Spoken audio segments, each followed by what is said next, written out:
Malayalam Bigg Boss season 7 Asianet ഇപ്പോൾ ഒരു promo പുറത്തുവിട്ടിരിക്കുകയാണ്. ഇന്ന് ബിഗ് ബോസ് സീസൺ 7ന്റെ 50ാമത്തെ ദിവസമാണ് കേട്ടോ. അങ്ങനെ ബിഗ് ബോസ് സീസൺ 7 തുടങ്ങി 50 ദിവസം പിന്നിട്ടിരിക്കുകയാണ്. എവിക്ഷൻ പ്രക്രിയയുടെ ഒരു പ്രോമോയാണ് ഏഷ്യാനെറ്റ് പുറത്തുവിട്ടിരിക്കുന്നത്. ഇന്നലെ ഓൾറെഡി നെവീനും നമ്മുടെ ബിന്നിയും സേവ്ഡ് ആയിട്ടുണ്ടായിരുന്നു. ബാക്കിയുള്ള 6 പേര്, അതായത് ഷാനവാസ്, ആര്യൻ, റെന ഫാത്തിമ, സാബുമാൻ, ലക്ഷ്മി, ആദില, ഇവർ 6 പേരും ഗാർഡൻ ഏരിയയിൽ നിൽക്കുന്നു. നമ്മുടെ അനുമോളുമുണ്ട് ഗാർഡൻ ഏരിയയിൽ. ലാലേട്ടൻ ഒരു ബൗളിൽ നിന്നും ഒരു നമ്പർ എടുക്കുന്നു. 1 എന്നൊരു നമ്പറാണ് കിട്ടിയതെന്ന് പറയുന്നു. പിന്നീട് അനുമോള് പൂമാലയുമായിട്ട് ആദിലയുടെ അടുത്തേക്ക് പോകുന്നത് കാണാം. ഞെട്ടി കരഞ്ഞുകൊണ്ട് വരുന്ന നൂറേനെ നമ്മളെ പ്രോമോയിൽ കാണിക്കുന്നുണ്ട്. എനിക്ക് തോന്നുന്നു ആദില സേവ്ഡ് ആയതിൻ്റെ സന്തോഷത്തിൽ നൂറ കരഞ്ഞുകൊണ്ട് വരുന്നതാണെന്ന്.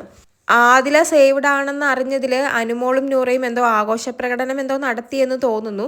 കാരണം ലാലേട്ടൻ അനുമോളോടും നൂറയോടും ദേഷ്യപ്പെടുന്നു. അനുമോൾ, നൂറ, മറ്റാരും ഇവിടെ കളിക്കാൻ വേണ്ടി വന്നതല്ലേ എന്ന് ലാലേട്ടൻ വളരെ ദേഷ്യപ്പെട്ട് തന്നെയാണ് അനുമോളോടും നൂറയോടും ചോദിക്കുന്നത്.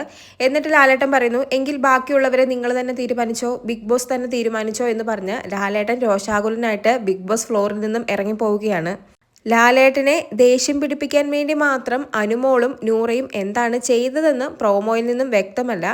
എനിക്ക് മനസ്സിലായത് ആദില സേവ്ഡായി, അതിൽ എന്തോ ആഘോഷ പ്രകടനം എന്തോ കാണിച്ചു എന്ന് തോന്നുന്നു. കുറച്ചൊക്കെ ആഘോഷ പ്രകടനമാകാം. പിന്നെ 6 പേരിൽ ആദ്യം സേവ്ഡ് ആകുന്ന വ്യക്തിയാണെന്ന് തോന്നുന്നു ആദില. ബാക്കി 5 പേരും ഇതേ ടെൻഷനിൽ വീണ്ടും നിൽക്കുകയാണ്. കൂടാതെ എല്ലാവരും ലിവിങ് ഏരിയയിൽ ഇരിക്കുന്ന ടൈമിൽ നൂറ മാത്രമാണ് എഴുന്നേറ്റ് പുറത്തേക്ക് വരുന്നത്.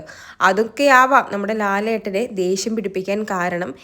അതുപോലെ തന്നെ എനിക്ക് തോന്നുന്നു ബിഗ് ബോസ് തുടങ്ങിയിട്ട് എല്ലാ വീക്കെൻഡ് എപ്പിസോഡിലും അനുമോൾക്ക് ലാലേട്ടൻ്റെ കയ്യിൽ നിന്നും നല്ല രീതിക്ക് കിട്ടുന്നുമുണ്ട്.